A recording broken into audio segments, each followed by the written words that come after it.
রাজ্যের শিক্ষক নিয়োগ দুর্নীতিকে প্রথম প্রকাশ্যে আনেন প্রাক্তন বিচারক অভিজিৎ গঙ্গোপাধ্যায়। তার নির্দেশে সিবিআই ও ইডি তদন্তে নামে। সাপের মতো কিলবিল করে একের পর এক দুর্নীতি সামনে আসতে শুরু করেছিল। তারপর থেকেই মিডিয়ার প্রচারের কেন্দ্রবিন্দুতে বিচারক অভিজিৎ গঙ্গোপাধ্যায় চলে আসেন। এই ঘটনায় আন্দোলনরত বঞ্চিত হবু শিক্ষকরা আশার আলো দেখতে শুরু করে। কেউ কেউ তাকে ঈশ্বর বলে ভাবতেও শুরু করেন। সংবাদ মাধ্যমে শাসক দলের দুর্নীতির বিরুদ্ধে তার লাগাতার হুঙ্কার রাজ্যবাসীর মধ্যে একটা প্রত্যাশা তথা মিথের জন্ম দিয়েছিল। অবশেষে বিচারকের পদ থেকে তার ইস্তফা ও বিজেপির মতো দলে যোগদান আন্দোলনরত বহু শিক্ষক সহ রাজ্যের বহু মানুষকে হতাশ করেছে।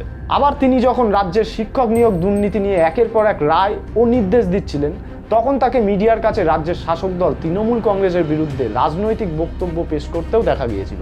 শাসক দলের পক্ষ থেকে তখন অভিযোগ করা হতো যে বিচারক অভিজিৎ গঙ্গোপাধ্যায় রাজনৈতিক দুরভিসন্ধি থেকেই এইসব রায় ও নির্দেশ দিচ্ছিলেন। এবং অবশেষে অভিজিৎ গঙ্গোপাধ্যায়ের ইস্তফা দিয়ে বিজেপিতে যোগ দেওয়ার পর শাসক দলের পক্ষ থেকে দাবি করা হচ্ছে যে সেদিনকার তাদের সব অভিযোগই আজ অক্ষরে অক্ষরে সত্যি বলে প্রমাণিত হলো। এক কথায় বিচার ব্যবস্থা আজ প্রশ্নের মুখে এসে দাঁড়িয়েছে। পুরো ঘটনা এমন ঘটলো কেন? এ ব্যাপারে অভিজিৎ গঙ্গোপাধ্যায় ও মিডিয়ার ভূমিকাই বা কী? তো আসুন দেখে নিই এ ব্যাপারে বিশিষ্ট আইনজীবী পার্থ সেনগুপ্ত কি বললেন। এর জন্য দায়ী যদি কেউ হয় সেটা হচ্ছে মিডিয়া। তার কারণ বিচারপতি তারা এজলাসে বসে যেটা রায় দেবেন সেটাই একমাত্র গ্রহণযোগ্য।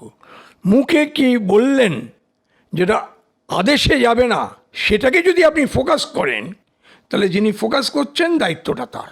জজ সাহেব তো বলেননি আপনি কিন্তু যেটা ফোকাস করবেন। You are not suppose to take note of such observations. Media সেটা করেছে। বলতে পারেন মিডিয়া উদ্দেশ্যমূলকভাবে করেছে, তাতে আমার কিছু বলার নেই। কিন্তু উনি যদি বলেছেন উদ্দেশ্যমূলক নাই হতে পারে। কিন্তু এই যে খবরের কাগজ দেখেছি অভিষেক বন্দ্যোপাধ্যায় সম্বন্ধে বলেছেন কেন দেবে না, প্রপার্টি ডিসক্লোজ করবে না, কেন এই করবে না, কেন ওই চার নাকি কোনো এক ভাইবোন নাকি 4 তলা বাড়ি আছে শুনেছি। এখন এইগুলো কোনোটা অর্ডারে দেখাতে পারবেন না। তাহলে অর্ডারে যেটা দেখাতে পারবেন না, সংবাদ মাধ্যম কেন সেটাকে তুলে ধরেছে? দায়টা সংবাদ মাধ্যমের। তারা খুঁজছিল, পেয়ে গেছে, দিয়ে দিয়েছে। সুতরাং এটা সংবাদ মাধ্যম পুরোপুরি দায়ী। আমরা যারা আইনের জগতের লোক আমরা দুটো জিনিস দেখি। এক হচ্ছে প্রথাগত বিচার, অর্থাৎ তার একটা পদ্ধতি আছে, সেই পদ্ধতিগত বিচার হলো কিনা।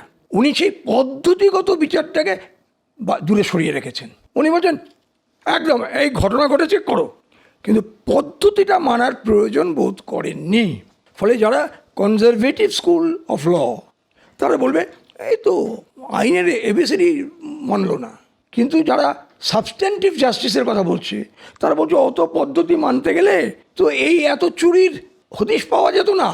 ফলে তিনি একটা ব্যতিক্রমী বিচারক হয়ে গেলেন। ঠিক ভুল সময় বিচার করবে, কিন্তু ব্যতিক্রমী এটা তো আমরা আজকেই দেখতে পাচ্ছি। কিন্তু তার মধ্যে যেটা মূল জায়গা সেটা হচ্ছে তিনি এই সিবিআই এনকোয়ারির অর্ডার করায় বা ঝুলি থেকে বেড়াল বেরিয়ে পড়েছে, সেখানে সেই অর্ডারে কিন্তু কোনো উচ্চতর আদালত হস্তক্ষেপ করেনি। শঙ্খ ঘোষের একটা কবিতার লাইন দুটো বলি। নিজেকে কি জানো তুমি, কতটুকু জানো তুমি, তাই মিডিয়া যা বানায় তোমাকে। সুতরাং মিডিয়া একটা জায়গায় বানিয়েছে ভগবান। মিডিয়া কাউকে তোলে কাউকে নামায়, কেউ জানে না কখন তুলবে কখন নামাবে। কিন্তু এক্ষেত্রে এখনও তিনি ঢেউয়ের উপরে পড়ে আছেন, তলায় যাননি।